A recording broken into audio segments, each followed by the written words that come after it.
আছেন আপনারা সবাই? আশা করি যে যেখানে আছেন ভালো আছেন, সুস্থ আছেন। আপনাদের সবাইকে ঈদের অনেক অনেক শুভেচ্ছা ও প্রীতি জানিয়ে শুরু করছি আমাদের আজকের ঈদের অনুষ্ঠান, ঈদের সকাল। পুরো অনুষ্ঠান জুড়েই সঙ্গে আছি আমি নামিরা আহমেদ এবং বরাবরই আমরা চেষ্টা করি আপনাদের পছন্দের ব্যক্তিত্ব যারা আছে তাদেরকে নিয়েই স্টুডিওতে বসার, যেন তাদের গল্পগুলো আমরা শুনতে পারি। আজও এর ব্যতিক্রম নয়। আজ আমাদের মাঝে স্টুডিওতে উপস্থিত আছেন আমাদের সকলের পছন্দের প্লেয়ার এবং আমি বলবো যে মিডিয়ার জনপ্রিয় মুখ, খেলোয়াড় খালেদ মাসুদ।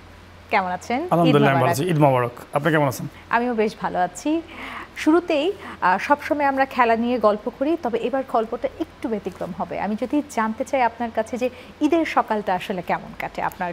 সাধারণ মানুষদের যেমন কাটে হয়তো একটু ব্যতিক্রম আছে আমার সেখানে, বিকজ আমি যেহেতু খেলাধুলার লাইফটা পার করেছি এবং খেলাধুলার লাইফের সাথে সাধারণ মানুষের মধ্যে একটু আলাদা থাকেই, মানে নিয়মকানুনগুলোতে।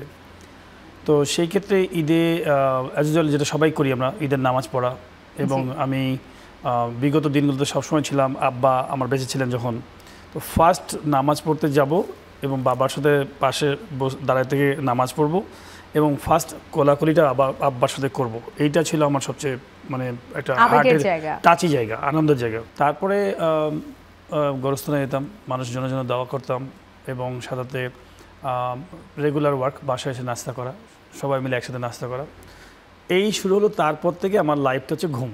আবার লাঞ্চের সময় উঠলাম, রিকাভারি পিরিয়ড, যে আমি আবার ঢাকাতে এসে খেলতে হবে। তো ঈদ সবসময় আমি রাজশাহী করতাম।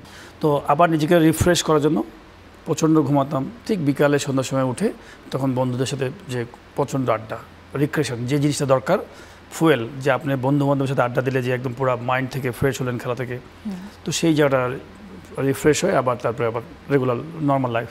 আচ্ছা, আপনি যেহেতু শুরুতেই বললেন যে আপনার বাবা হচ্ছে স্পোর্টসম্যান ছিলেন, তো সেই সুবাদে কি স্পোর্টসের সঙ্গে যুক্ত হওয়া না ছোটবেলা থেকে আপনার নিজের মধ্যেও এটা কাজ করেছে? কিছুটা তো অবশ্যই, এবং আমি বলবো 90% ফ্যামিলি থেকেই, বিকজ আমার আব্বারা ছিলেন 7 ভাই রাজশাহীতে ফুটবল খেলতেন এবং রাজশাহী জেলা দলের হয়ে খেলেছেন। আমার বাবা ঢাকাতে 20 বছর ঢাকাতে লিগ খেলেছেন, 10 বছর মোহামেডানে, 5 বছর আবহাওয়াতে, আরও 5 বছর অন্যান্য টিমে। তো ছোটোবেলা থেকেই খেলাটা দেখেছি এবং আমার মনে আছে যে আমাদের সময়ে আপনার অল স্পোর্টস, একটা প্লেয়ার যখন ফিট, সে ফুটবল খেলতে পারে, ক্রিকেট খেলতে পারে, ব্যাডমিন্টন খেলতে পারে, সব টাইপের। স্কুলে তাই ছিল যে একটা ডানপিটা ছেলে ফিট, সব ধরনের স্পোর্টসে পারে। তো সেইভাবে বেড়ে উঠছিলাম, ভালো ফুটবল খেলছিলাম, ক্রিকেট ভালো খেলি, ব্যাডমিন্টন ভালো খেলি। তো সামাও আস্তে আস্তে ক্রিকেটের দিকে ভালো খেলা শুরু করলাম, ঢাকায় এসে নাম করা শুরু করলাম। ফুটবল আস্তে আমার সাইড থেকে চলে গেল।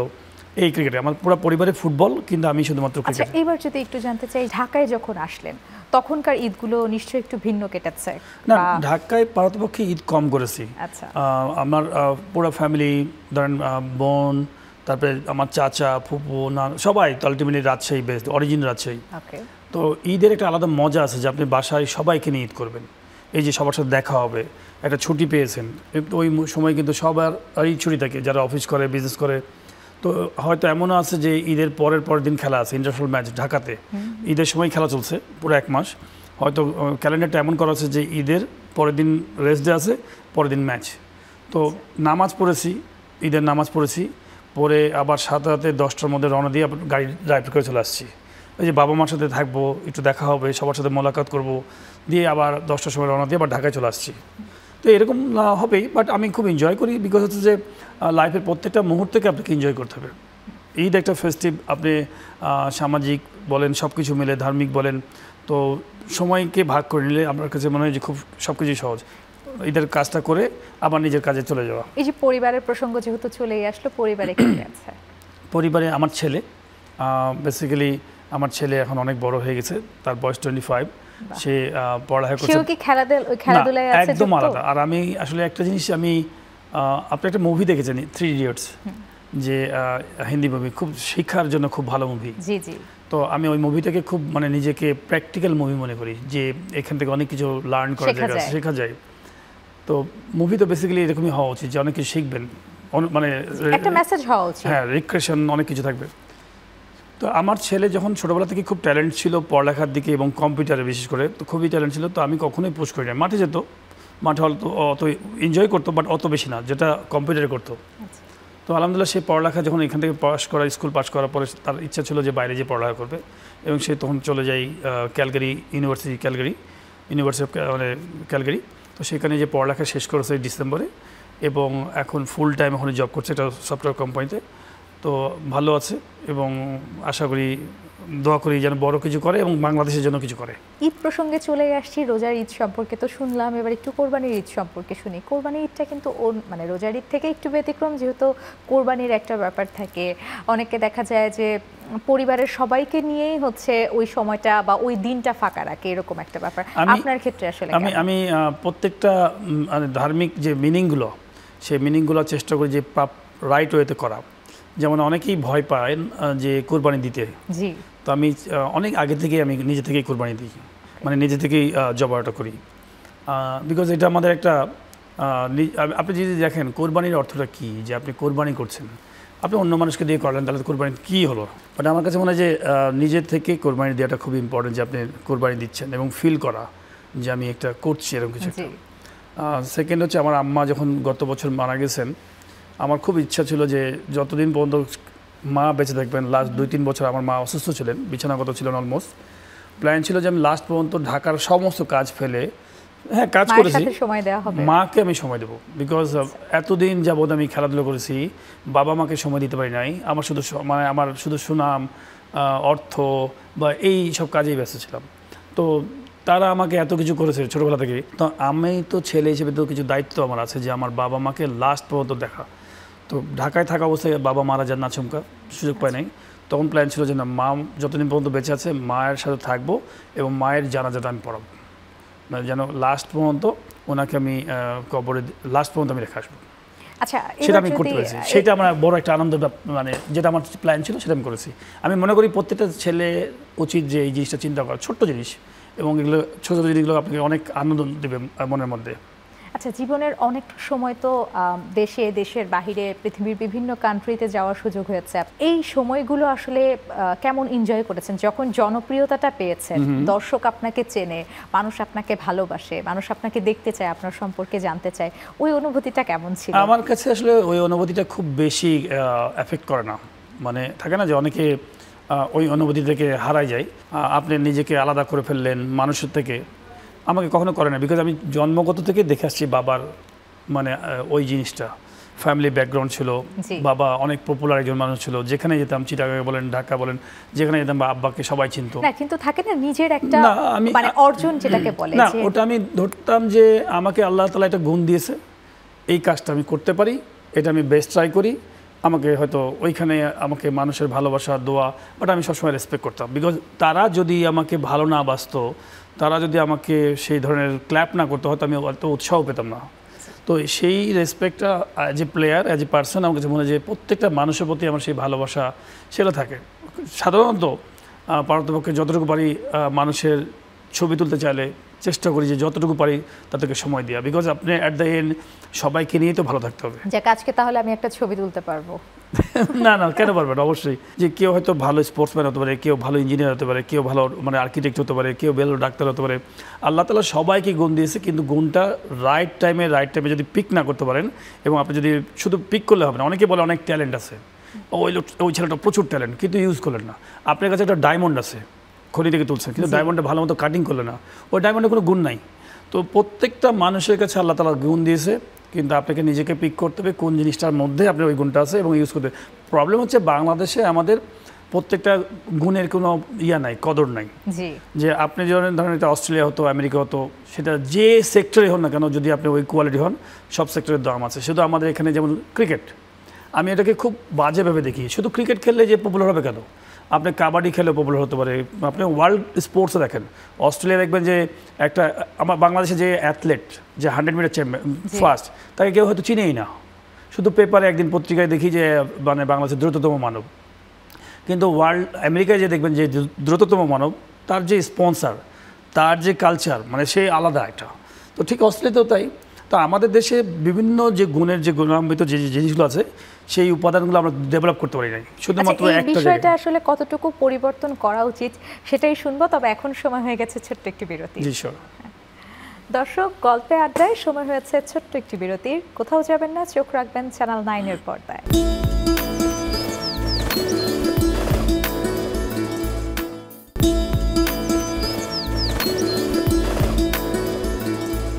দর্শক, আরও একবার স্বাগত জানাচ্ছি চ্যানেল 9-এর বিশেষ ঈদ আয়োজন ঈদের সকাল। পুরো অনুষ্ঠান জুড়েই সঙ্গে আছি আমি নামিরা আহমেদ, এবং আজ আমাদের মাঝে উপস্থিত আছেন আমাদের পছন্দের মানুষ খালেদ মাসুদ। আরও একবার স্বাগত আপনাকে। ধন্যবাদ আপনাকে। তো কথা বলছিলাম বিরতির আগে যে আমাদের দেশে মানে কি বলবো, গুণের হচ্ছে কদর কম। এই জিনিসটা আসলে কতটুকু পরিবর্তন বা কোথায় পরিবর্তন করা উচিত বলে আপনি মনে করছেন? মানসিকতা চেঞ্জ করতে হবে, মানসিকতা। আর সেকেন্ড হচ্ছে আমি বলবো যে আমাদের যারা মানে এলিট প্যানেল লোক, যারা 0.1% ধরতে পারেন বা আরও কমও হবে।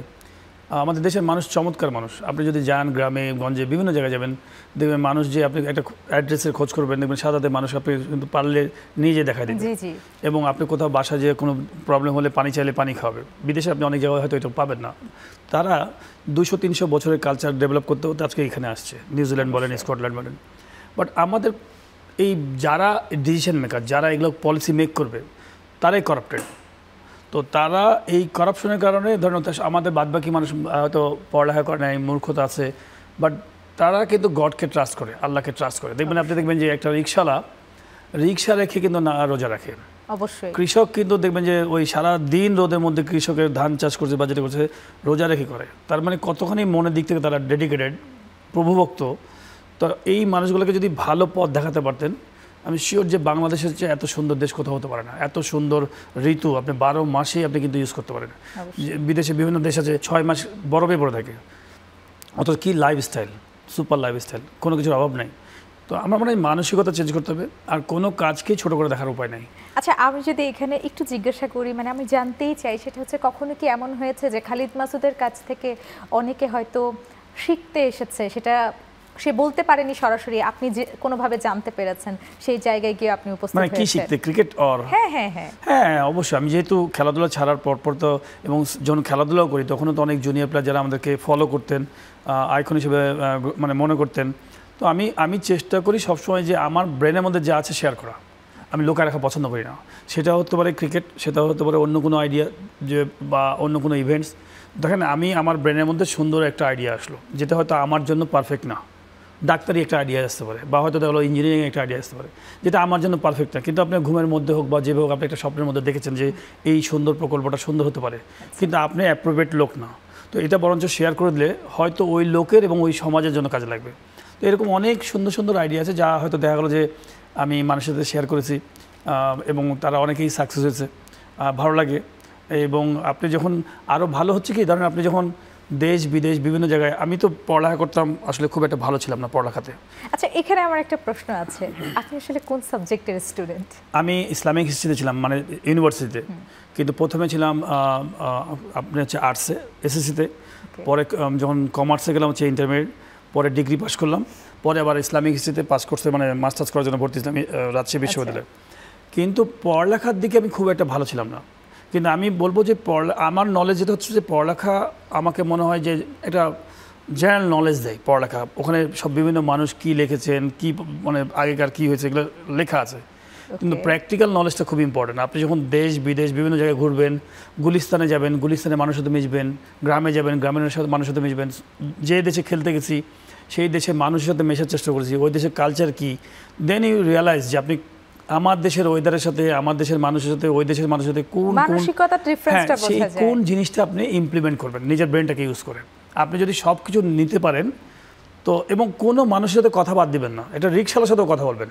বিকজ ইউ নেভার নো যে একটা রিক্সাওয়ালার মধ্যে হয়তো এমন একটা চলাফেরা দেখবেন বা এমন একটা কথা শুনবেন, হয়তো ওইখান থেকে একটা ছোট্ট পয়েন্ট, এবং ওই পয়েন্ট থেকে আপনি হিউজ কিছু করতে পারেন। তো এই যে আপনার এত অভিজ্ঞতা, বিভিন্ন সময় বিভিন্ন অভিজ্ঞতা, কখনো না তেমন অভিজ্ঞতা না, ছোট ছোট অভিজ্ঞতা না। হ্যাঁ, না না, আমি বলছি যে এই যে এত কান্ট্রি আপনার ভিজিট করা হয়েছে, এক এক মানুষের সঙ্গে মেশা হয়েছে, সেখান থেকে মজার কোনো অভিজ্ঞতা কি আমাদের সঙ্গে শেয়ার করা যায় কিনা, বা মনে রাখার মতো অভিজ্ঞতা? মজা বলতে কেমন, আমি কিন্তু প্রত্যেকটা মুহূর্তকে মজা করি।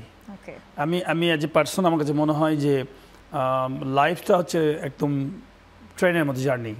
সাপোজ আমার বাড়ি রাজশাহী, আপনার জন্ম হলো রাজশাহীতে, ট্রেন জার্নিতে আপনি যে ধরেন ঢাকায় যে আপনার মৃত্যু আছে, আপনি জানেন না যে কত সালে 70 বছর বাঁচবেন না 80 বছর বাঁচবেন। এই জার্নিতে আপনি ট্রেনে ওঠার সময় দেখবেন যে 2টা স্টেশন 3টা স্টেশন পরে অনেক মানুষ নেমে যাবে, আবার নতুন মানুষ আসবে। তো জার্নিটা বেস্ট টাইমটাকে এনজয় করতে হবে। এই জার্নিতে অনেক খারাপ মানুষ উঠবে, ভালো মানুষ উঠবে। তো আপনি অনেক মানুষ নেমে যাবে বলতে বুঝেছে, অনেকে মারা হয়তো যাবেন, চলে যাবেন এই পৃথিবী থেকে, আবার নতুন মানুষ আসবে এই পৃথিবীতে। এই পুরো জার্নির দিকে পিছনের দিকে বেশি তাকানো উচিত না, পিছনের দিকে তাকাই না। যারা করে গেছেন তারা তো করে গেছেন, কিন্তু সামনের দিকে আপনার অনেক দায়িত্ব, সেই দায়িত্বগুলো এবং প্রত্যেকটা মুহূর্তকে আপনি এনজয় করেন। আপনি দেখবেন যে কখন আপনি আপনার ওই জায়গাতে পৌঁছায় গেছেন, আপনি অনেক ভালো কাজ করে চলে গেছেন। তো আমি মনে করি যে প্রচুর বা সুন্দর সুন্দর টাইম কেটেছে। ড্রেসিং রুমে যখন আমরা খেলতাম, মাঠের ড্রেসিং রুমে যখন সুপার অনুভূতি। অনেকে বলে যে আমি খেলা মিস করি কিনা। বর্তমানে হিউজ টাকা, অনেক পপুলার আইপিএল হয়েছে, বিভিন্ন পিএসএল বিপিএল, হিউজ টাকা প্লেয়ারদের মিস করেন কিনা। আমি বলি না, কেন মিস করব? বিকজ আমার সময় আমি বেস্ট টাইম কাটিয়েছি, এখন আমার রিটায়ারমেন্ট টাইম, এই সময়টা আমি বেস্ট টাইম কাটাবো। রিটায়ারমেন্টও তো একটা বেস্ট টাইম, বিকজ আপনার একটা আলাদা দায়িত্ব আছে যে রিটায়ারমেন্টের সময় আপনার আলাদা সামাজিক দায়িত্ব আছে। আপনি খেলাধুলা করেছেন, খেলাধুলা করলে যে সবাইকে শুধু খেলাধুলাতেই মনোযোগ দিতে হবে তা তো না। আপনার সমাজ আপনার কাছে অনেক কিছু চাচ্ছে, আপনাকে দায়িত্ব আছে রেসপন্সিবল পার্সন হিসেবে যে আমি সমাজের জন্য কি কি কাজ করতে পারি, আমার মাথার মধ্যে কি কি আছে, তাদেরকে কি করে ভালো পথে নিয়ে আসা যায়, কত গাছ লাগানো যায়, কত মাঠ বানানো যায়। যেহেতু আমি খেলাধুলার লোক, তো সেই সাইড থেকে আপনাকে প্রত্যেকটা মুহূর্তে আমি মনে করি যে এটা শুধুমাত্র স্পোর্টসম্যানের জন্য না, প্রত্যেকটা মানুষকে মনে করি যে এনজয় করে। আপনি টাফ লাইফ তো আসবেই, আপনাকে সৃষ্টিকর্তা তো পাঠিয়েছে শুধুমাত্র আনন্দ করার জন্য না। আপনি কখনো প্রেশারে পড়বেন, আপনি বিভিন্ন ট্র্যাপে পড়বেন, বিভিন্ন কিছু। বাট খেলোয়াড় যখন মানে আপস এন্ড ডাউনস থাকবে, আর জীবন প্রত্যেকটা মানুষের থাকবে। ধরেন সাপোজ আপনার ইয়ার কথা বলি, সৌরভ গাঙ্গুলি রান করে না তার বাসার সামনে কলকাতায় তার ওই মূর্তি বানিয়ে পোড়াচ্ছে। তো একজন ন্যাশনাল টিমের ক্যাপ্টেন তার এরকম পোড়ানো মানে তো বিশাল লজ্জাজনক ব্যাপার, কতখানি কষ্টের ব্যাপার।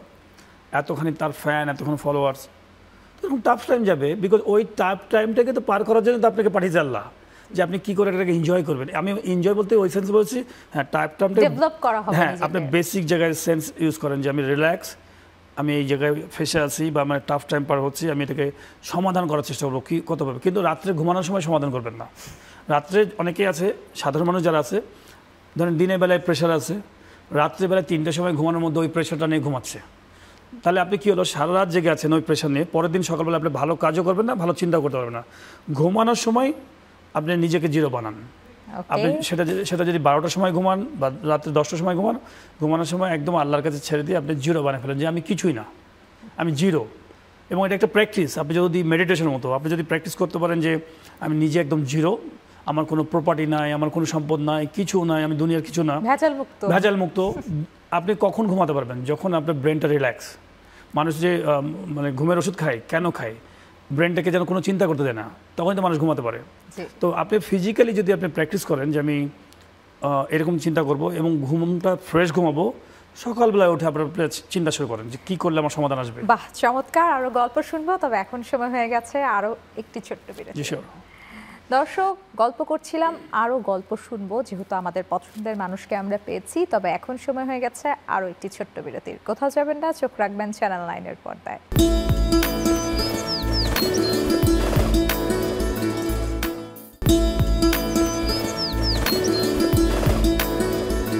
দর্শক, আরও একবার স্বাগত জানাচ্ছি চ্যানেল 9-এর বিশেষ ঈদ আয়োজন ঈদের সকালে। পুরো অনুষ্ঠান জুড়েই সঙ্গে আছে আমি নামিরা আহমেদ এবং আজ আমাদের মাঝে আছেন খেলোয়াড় খালিদ মাসুদ। আরও একবার স্বাগত আপনাকে। ধন্যবাদ আপনি। জি আচ্ছা, এবার আমি একটু আবার ঈদ প্রসঙ্গে আপনার সঙ্গে গল্প করতে চাই। সেটা হচ্ছে ঈদের দিনের কোনো মজার অভিজ্ঞতা, সেটা আমি যদি বলি একটু ব্যাক স্টোরি যাব, খেলার জীবনগুলোতে যদি শুনি যে ঈদের সময় কোনো মজার ঘটনা আছে কিনা। না, ঈদের সময় মজা বলতে তো ঈদ তো আসলে সবার জন্য মজা, সত্যিকার অর্থে মুসলমানদের ঘরে ঘরে মজা।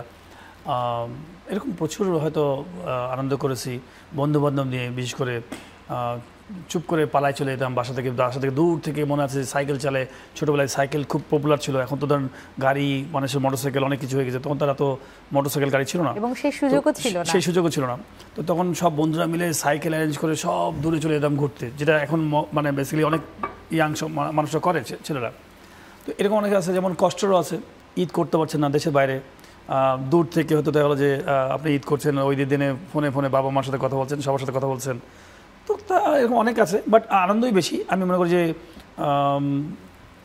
ছোটোবেলায় একটু আলাদা বেশি মজা ছিল, এখন ছোটোদেরকে কী করে মজা করাবো। যেমন আমার মনে আছে যে আমি প্রত্যেক বছর আমার একটা জিনিস আছে, এটা খারাপ ভালো এক একজন একভাবে দেখে, আমি প্রচুর পটকা কিনি সত্যিকার অর্থে, পটকা এবং ফায়ার ওয়ার্কস। তো আগে ছিল শুধু পটকা, এখন ফায়ার ওয়ার্কস আছে। এখনো আমি এটা ফুটাতে খুব হেভি এনজয় করি। তো আমি কালেকশন করি ঈদের আগে, চাঁদ রাতের দিন।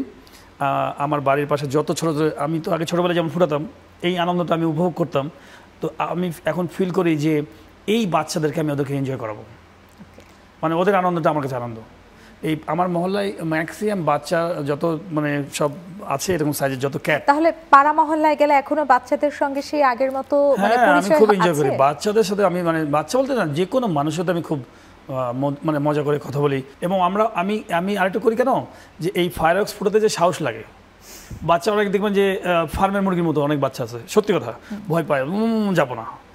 আমি জোর করে ধরায় ফুটাও, মানে আমরা যে দাম করে যে ফুটা দিচ্ছি, তো ওরা ভয় পায়। আগেকার আমাদের ওই চিন্তাভাবনা আর এখনকার চিন্তাভাবনার মধ্যে অনেক পার্থক্য আছে। তো সাহস বাড়াতে হবে, তো জীবনে কিন্তু সাহস তৈরি করতে হবে। আপনি যদি সাহসী মানুষদের সাথে মিশেন, আপনি সাহস ডেভেলপ করবে। এগুলো কাইন্ড অফ প্র্যাকটিসের মতো, একটা ন্যাচারাল বাই বর্ন আপনি সাহসী হবেন।